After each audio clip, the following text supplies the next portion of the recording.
Olá, tudo bem com você? Eu espero que sim. Bem-vindo ao programa número 79 de Conversando sobre Dependências e outros temas.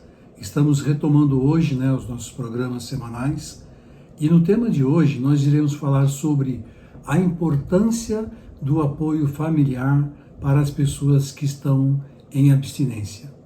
O quanto é importante a pessoa que está abstinente contar com a compreensão, contar com o apoio, com o suporte das pessoas que estão próximas, não é mesmo?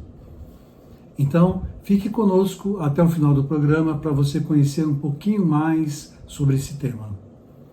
Peço, como sempre, para que você deixe seu like e se inscreva no canal, caso não tenha se inscrito ainda. Nos ajude na divulgação, então encaminhe vídeos para os seus amigos, fale da gente para as pessoas próximas.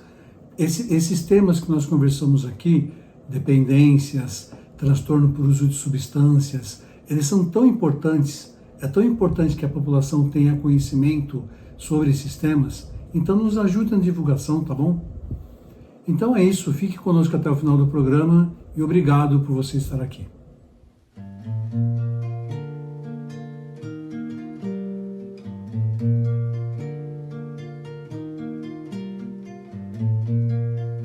Oi, Neide, tudo bem com você? Oi, Paulo, tudo bem? E você? Tudo bem. Retomando, então, a programação normal, né? E hoje nós vamos gravar o programa número 79. E esse tema de hoje, Neide, é a importância do suporte familiar para a pessoa que está abstinente, né? Na clínica, eu acho que acontece com você também, né? A experiência que eu tenho na clínica deve ser similar à sua, é que a gente recebe, às vezes, alguns pacientes, e esses pacientes, eles vão para a clínica até por indicação, até por encaminhamento da família, mas quando a gente começa a entrevistar esses pacientes, muitas vezes a gente vê que eles estão sem suporte nenhum, né? A gente percebe que eles estão sozinhos, e isso eu acho que é muito difícil psicologicamente para o paciente lidar, né? Ele acaba ficando muito enfraquecido, e se ele tivesse o apoio familiar, obviamente isso seria muito mais tranquilo, muito mais fácil da gente conseguir ajudar, né? Eu me lembro, Neide, de uma história, né, que eu vivenciei. Eu acompanhava uma internação e eu participava de alguns grupos, né, dentro da clínica da internação. E eu me lembro que eu conversei com uma senhora uma vez que ela tinha saído de uma internação, ela era dependente de cocaína, de crack, ela tinha saído de uma internação e ela estava lá visitando o filho dela que estava internado, já havia um mês que ele estava internado, 1 ou 2 meses que ele estava internado, e a filha dela estava em casa usando substância. Então, olha o processo que ela teve que fazer para conseguir tirar a família, para conseguir envolver a família no processo de abstinência, né? Primeiro ela, porque ela era dependente, o filho estava sendo tratado, e quando o filho saísse, a filha iria ser internada, né? Então ficariam os dois em abstinência, a filha entrando em abstinência. Então, olha só a força dessa pessoa, né? O suporte, a estratégia que ela teve que utilizar para poder conseguir tirar os filhos, e é assim mesmo, né? Da situação do transtorno de uso de substância, né? Eu queria que você falasse um pouquinho sobre isso, Neide, sobre essa dificuldade do suporte familiar. Paulo, quando o Alan Marlatt criou o modelo da prevenção da recaída, esse modelo nós chamamos de modelo linear, isso foi em 1985, no comecinho dos anos 2000, ou no finalzinho da década anterior, o Mark ele faz uma crítica ao modelo linear do Marlatt e sugere o que nós chamamos de modelo dinâmico, da prevenção da recaída.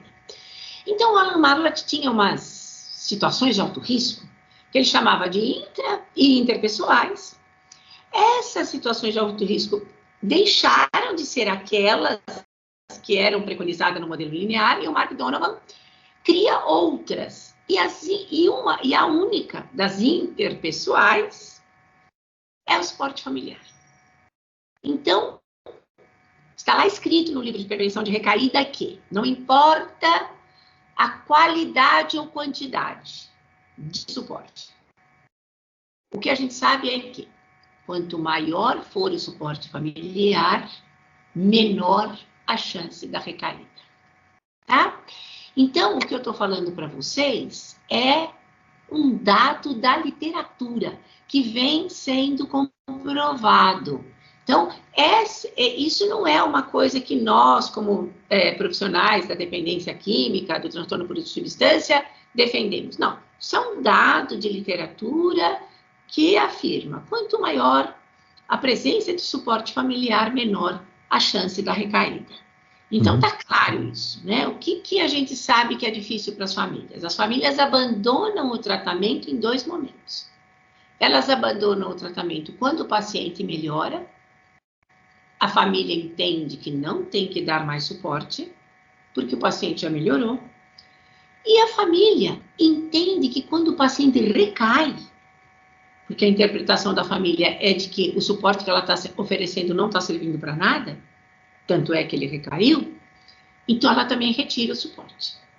Então a gente vê que, embora seja uma coisa fundamental, as famílias têm muita dificuldade de aderir. As famílias também têm muita dificuldade de aderir, Paulo, a mudança de comportamento dentro do âmbito da família, por exemplo, no que diz respeito ao consumo de substâncias. Então, se o marido, por exemplo, tem problema com o uso de álcool, o que a gente sugere? Que a esposa não beba. Uhum. Muito embora existem várias esposas que dizem o seguinte, mas o problema é dele, não é meu.